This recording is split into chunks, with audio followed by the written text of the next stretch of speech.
welcome back to Call the Damn Leads, the show by sales professionals for sales professionals. I'm your host, Drew B. Wilson. With more than 2 decades in sales, I've seen it, been through it, heard about it. Now I'm bringing it to you, my favorite people in the world, the sales community. So let's be honest, this is the greatest job on earth. Doesn't matter where you come from, what background, what personality, you can make an amazing life in sales. And today's guest, no stranger, someone I'm super excited to have on the show, Miss Nikki Lindgren. How are you? Doing well, Drew B. Thanks for having me today. I appreciate you taking some time out of your busy day building amazing e-commerce businesses and brands to be here. So I want to jump right in with your craziest sales story. Oh, I love this one. So our agency's only been around for about 6 years, or it has been around for 6 years. It depends on who you're talking to, if that's long or short. And early on, I come from paid media and from digital marketing overall for e-commerce brands. So it was just, I know what I'm doing so well and so detailed that I thought in my earlier pitch to one really particular client that was necessary for the business, because we're talking 2020 and the pandemic just hit and I was really needing to close this business. I talked to a client 2 times. And at the end of the second call, while walking him through the deck and everything, he's like, I have no idea what you guys do. And I was just like mind boggled. I was like, I thought it was super clear. But I think in retrospect, I was too much in my own lane of expertise and I wasn't like dumbing down the work we were doing enough. So it was a good early aha moment to be like, how is this guy not tracking? Like, let me rewind the process and see what I did wrong. Ended up, he was a little bit of a wild card, but I think it was still a moment to be like, how do I crystallize this and make it sharper? So, a sales process is always something you can fine tune. So we're still doing it 6 years later, but that was a huge aha moment. Long story short, we ended up closing the business. We worked together for like 2.5 years. So it worked out. But the blunt transparency, second call of just like, I'm still lost was something I wasn't expecting. I actually appreciate you sharing that. I had a similar conversation with a friend of mine and a partner very recently. He's like, listen, man, you're amazing at what you do. And also the level at which you do it is far beyond what most people can comprehend. He's like, I'm going to keep paying you, but dumb it down for me, bro. Like, make it so simple that anyone on my team could do it, even if they don't speak English. And I'm thinking to myself, I really thought I was already doing that. So like, what the heck? How do I go even dumber? And it's not dumbing it down per se, but it's really making sure that your prospects and your clients have a very clear understanding of expectations. Right. And I would be very curious for you. I mean, I know you've worked with some pretty big brands and you've done a lot of stuff in the space. What made you decide to get into e-commerce to begin with? Well, it was my background before starting the agency. All of my work in marketing was e-commerce. It wasn't, our niche now is beauty and wellness above everything else. My background was not that. So I was like in home goods, in lifestyle brands. So like the niche migrated as we started to get agency friendlies as PENOC was formed, but e-commerce is just my bread and butter. Like it's all I've ever really known. Interesting. And so your business has essentially progressed, and as you made mistakes and figured out what worked and what didn't, you really were able to dial in on this. And I think this is important because so many people, when they're getting into business, it's kind of like, who do you help? Everyone. You don't want to help everyone, I promise you. So what are like some of the strategies that you use to make sure you're attracting the right clients for your business and then also for your clients in their business? Yeah, I mean, we now have a director of ops, which is a new hire. She just joined a couple months ago, and we're still trying to finesse even how we show up in the world on socials and in our content, because we kind of pivot between talking about what it's like to run a small agency and then also what our ICP, the beauty VPs of marketing, need to hear about. So I think we're still trying to like land the ship in the lane that works perfectly. But I think obviously talking about the industry, talking about what we know about the industry and kind of like flexing our skills there is really how we're starting to show up. I mean, sales is, I'm a marketer. I didn't grow up the sales ladder. I'm still figuring sales out, unfortunately. So I'd say like 80-90% of our customers still come from referral today, and wonderful, but like hard to scale an agency when you're reliant on those referrals and they come when they come, not when you need them. Ooh, God is bringing all kinds of downloads today, because before I got onto this call, I was having a call with one of our clients, and we were talking about, he's like, man, for the last 2.5 years, I've been building my business on referrals, and it's been great. However, it's not predictable. I can't say for sure if I, go out and do X, Y, Z, it's going to lead me to a certain number of clients. And so I really appreciate this conversation, because I think that most sales professionals, what's holding them back from that next level is understanding marketing, because when you can generate your own leads, you can write your own paycheck. So Yeah. what is a good way for a sales professional to start leaning in and thinking more on a marketing perspective? And then we'll talk about the vice versa. Yeah. Well, I think the way I would probably approach it, and my team and I are very much on just the marketing side, and we've had a lot of mistakes on the sales side, let's call it, in terms of like looking for those massive leads. So I think probably bringing the two umbrellas together and making sure whomever's leading both sides of the business are in lockstep around like, okay, what does our marcom strategy look like for the next couple of months? And does the content we're planning to push out actually match with what the salesperson or team is hearing is their pain point and problem? Like, we're not really like, your stuff sucks, so we'll do it better for you, and here's how we'll do it better for you. We hate being like that negative about it, but I think there's some way we have to connect what the ground floor is hearing in terms of issues. So for us, we run a paid media agency that does SEO as well. What we hear from brands is they kind of hit a plateau with their agency. No one's being strategic. The client is bringing all the ideas. So we really want to flex into how proactive we are in our approach to the business, how we'll look at their top line, their profitability, everything about their business we can to build strategies that not only make our numbers look great, but help their business. And we haven't found the perfect talk track in the sales process to land that. But I think those conversations are what we're trying to perfect and push out through marketing to help our sales process. I love this, and I'm going to share some value with you, and I'm sure we're going to be, connected on a much deeper level after this conversation, because I believe that when you can bring marketing and sales to the table, and they can have a conversation that isn't your lead stuck or you suck at sales, it can truly create an amazing amount of congruence. And when everyone's rowing the boat in the same direction, that's when you see the rocket ship take off.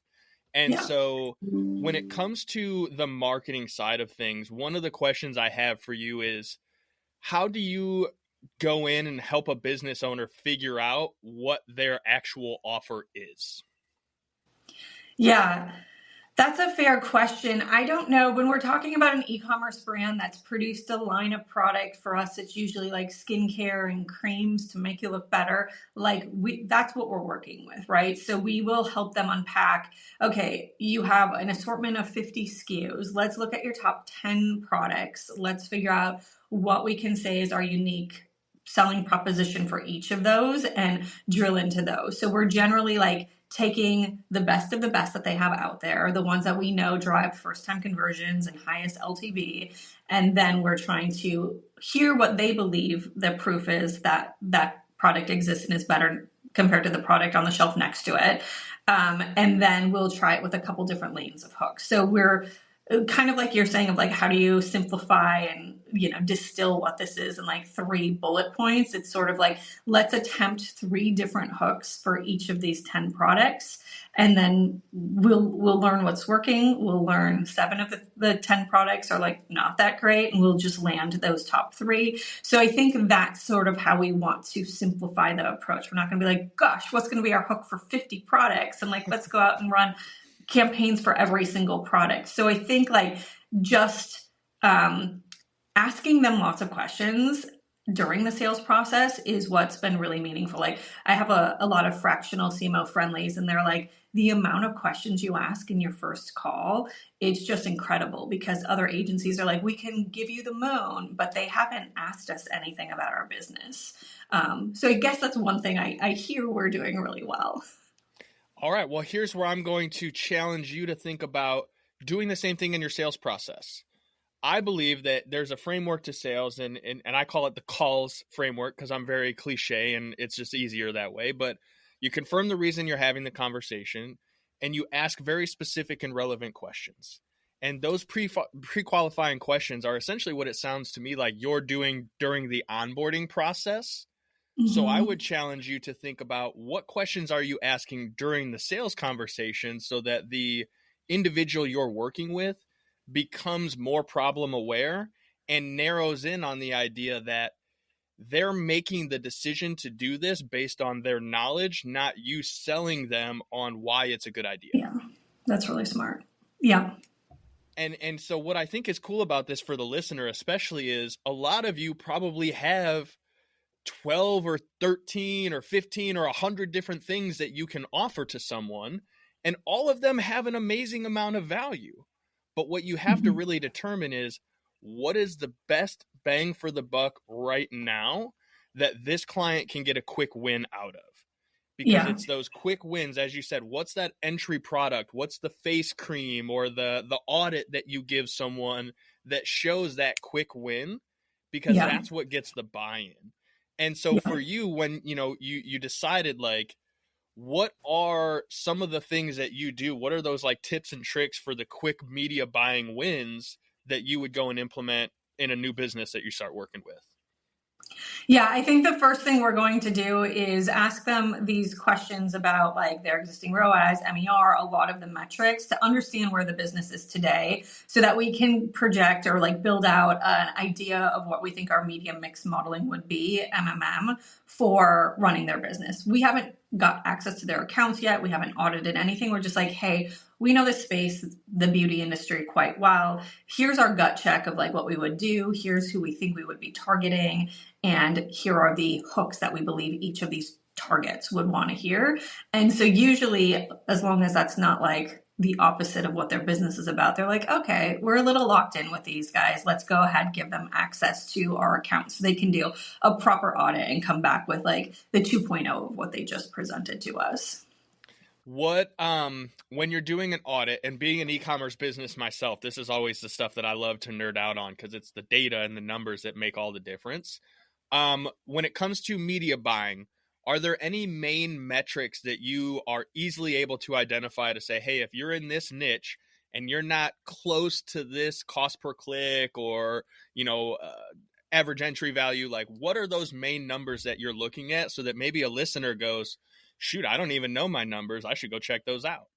Yeah. So the main thing that we're focused on for paid marketing with ecom is CAC or ROAS. So customer acquisition cost or CPA, customer cost per acquisition, and ROAS, return on ad spend. So those are the main things. We'll ask them first where they are.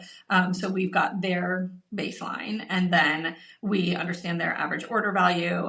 We will be asking what percentage of revenue comes from ads to see like how healthy their other channels are. And then we can start to say like, cool, now that you've shared all of this, we believe we can get you 15% lift on ROAS or CAC, reduction of CAC, like whatever that is based on brands we work with that are semi-similar to you. So that's usually how the conversation goes. But like beauty is super broad in terms of what can be good. Like we've got brands that are still, really close to their first $1 million ARR. And for them, like a 1.2 is great because they just have to get that awareness and get out for ROAS. So that's basically 20 cents on every dollar spent, right? And then we've got other brands that are like crushing an 11x every single day. So it's still super wide by like where they're going to fall in. So as much as I'd love to say, like, if you're not at a 3, you're in trouble and your business is going to fail, it's super nuanced. I agree with you. And I asked that question because I wanted to tee you up a little bit and really dive in, because this is what's missing from most sales professionals that want to become solopreneurs or entrepreneurs, and also those entrepreneurs that have gotten into selling a product or service and have no idea what that whole blended scene looks like. Because you could be absolutely crushing it with organic social media and bombing on your paid media, like the ad side, but if you're not able to attribute those acquisitions and track that measurement, you're literally just burning money. And right. What I find so interesting, and what I'd be curious on what you see and where you see the most success, is these ecom brands as they start are the ones that are successful focusing on organic first or paid media first? Yeah, I would say focusing on organic and earned, so influencers, creator, or PR is where we need to be. Like, I think, well, first of all, brands under like 15K in monthly revenue, probably not the best to think about an agency or anything other than like a freelancer for helping in any of the lanes, quite transparently. And then once you're above that 15K a month in revenue, which can feel like it's never going to happen, right? Like it's crickets when you're just starting. Yeah. But once you figure out a solution to getting there with earned and owned, then paid is going to work pretty well for you. Like you've already established a base. We don't like hearing, like I'm doing some fractional work with a brand right now that's like struggling to do 30 orders a month. It's like one a day is something we can't do. So nothing's really working for you. And now you want to like throw on a paid budget of $2,000 a month and like, hope for 10x return. It's like, in what world? So I think those are we're really good at finding the baby brands. And so then it's like, do we build up a second arm of our agency to actually do all of the marketing for them? Because until all of the marketing is done well, paid isn't going to perform. And so I think those are the problems we face in our sales process, because I can easily find those small guys because that's what my network is, but the timing's not right. And so taking money from them right now is sort of, it would be self-fulfilling, but like it's not going to grow their business. So we would rather say like now's not the right time. I actually appreciate that you share that, because I think there's a lot of people who are listening that are maybe in sales and they're growing their small business or their agency, and they're like, yeah, I need the business, so like I'm going to take on whatever I can take on. And I understand that there are certain situations where you're like, yeah, I want to help these people and they're willing to pay me to help them, so I'm going to try. And also, I appreciate that you're like, no, it's probably best for you to reinvest this money into this channel, knowing that by providing value on the front end, you're building that long-term relationship. And this kind of ties back to what you were saying about the KPIs and the metrics, right? Someone might be operating at a 0.75 ROAS on the front end, which would be devastating to some businesses, where they're like, no, it's cool because within 90 days, we're going to have turned that to a 5X using this process of upsells, downsells, whatever.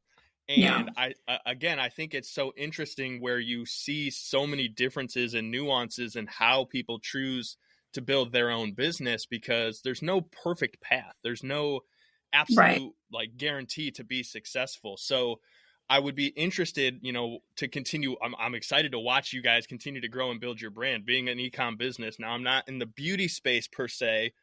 Maybe I think these hats make me look pretty beautiful, but that's just my own Agree. bias, I suppose. So what, like, if someone's thinking about, is it the time to hire on an agency? Is it time to bring someone in-house? What are those like big green flags to tell someone like, okay, this is probably a good point for you to make this consideration? Yeah. I mean, if the person has time to start interviewing agencies and freelancers, like they should take that. They should get as much free information as they can from the experts, but don't drink the Kool-Aid, right? Like I think that's where even me as a marketer, I'm so gullible and people can sell me like anything. And my husband's like, what is Guilty. wrong with you? Yep. So I think like it's even the brands that are just like pre-launch, they're going to launch next month. They don't think they'll be spending for 6 months on ads. I don't think it's a bad idea to reach out to some of the agencies you may know in network or whatever, and just get a litmus test from them of when is the right time. But I think if you don't have bandwidth to do that ASAP, I would focus on figuring out how to grow engagement on social. I think followers are going to be a thing of the past. I think a lot of platforms are thinking about removing that from visibility everywhere. So engagement above followers. I think an email list, so you have your own data, is going to be important. So like figure out how to grow these things that will help long term, and take the small growth to begin with, do it organically the right way, keep your costs down. And then once you feel like you're able to figure out how to convert a person a day, 5 people a day, then you're in a better position to be like, now we need to put some fuel on this fire. Like, I don't think in 2025, starting a business and relying on paid media, unless you've got funding, is a smart way to go about it. And that is a conversation I'm sure you and I could nerd out on for like the next several hours, because that's a whole different thing in and of itself. But I want to be respectful of your time and the listeners, obviously. What's the best way for me to come and find more of your stuff and the listener to check you out? Because I know you've got a lot more knowledge for us in there, and I want to come and find it. So how do we do that? Yeah, so our agency is called PENOC. You can find us online at PENNOCK.co. We're not a .com. So that's where you'll find all the quick links to everything we're doing. We actually have a podcast too, where we're talking to industry experts in beauty. So if anyone's in that vertical, would be fun to check out. And then if you want to email me, I'm just Nikki at PENOC.co, NIKKI. Hey, that's beautiful. I'm going to make sure all that information is in the show notes. Now, before we leave, I want to ask you one last quick question. Let's say someone's just getting started in sales or marketing today, and they want to be successful. They found this podcast. They're blessed to know that they got your amazing knowledge today. If you can give them one piece of advice to leave with, what would it be? Get really good at one thing. So don't try to boil the ocean. I think find that one thing you can do super well, sell that, and let it grow from there. We tried to be everything to anyone at the beginning, and it wasn't until we niched to beauty that things really started to pick up for us. Fantastic advice. I am so grateful for your time. Thank you again for being here today with us, Nikki. Thanks for having me, Drewby. Absolutely. If you guys enjoyed the show, I need you to go share it on social media. Tag me, tag Nikki. Send it to someone you know that sucks at sales and marketing because you know they need to get better. And then head over to callthedamnleads.com/podcast. Because if you're here, I'm sure you've got an amazing story to share as well. And I'd love to invite you to be on the show. So callthedamnleads.com/podcast. We'll see you guys on the next one. Take care.